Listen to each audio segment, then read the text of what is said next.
we recently had new flooring put in our upstairs, and when they put the new laminate flooring in, the guy that did it didn't put the spindles in right, so they can kind of come up, which normally would be okay, but if you have children, you really don't want that situation. So you can glue them, but if there's kind of a lot of play here, which there is here, and I could actually remove one of these, and you have little children, they can easily go flying down this. So what I recommend is just get your little brad nailer here and go up into the top, right into this area.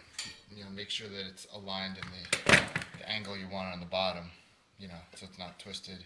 It's not where you don't want it. So just put it right there, and then go right up here and just shoot one on each side. Right there. And right there. So if you go up close, you can notice them, but from a distance you won't. And then you'll see that it's fairly, it may not be snug, but it's definitely not going up and coming out. So you just come down the bottom here, and again, I want to get it close to the bottom so that you can't really see it.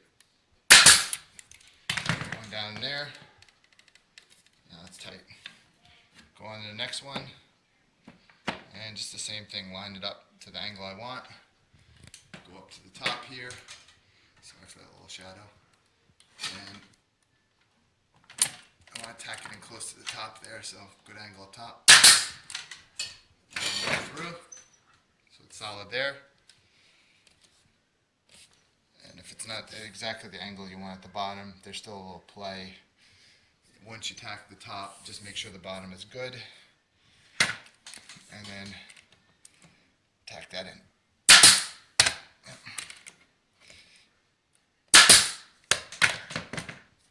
And that's it.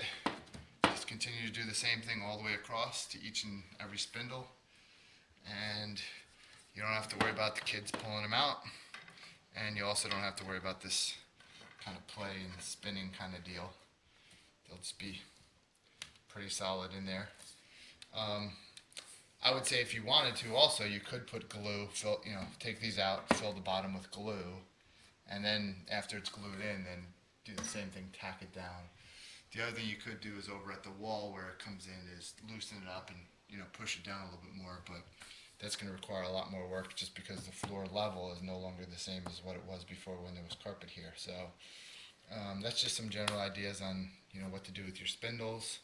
And if anything happens with the spindle in the future, once you have them nailed in, you probably need to cut it and then just pull the top piece and the bottom piece away from each other. So you just kind of cut a piece out and then just yank it down or up. So hopefully this is helpful. Any questions, let me know.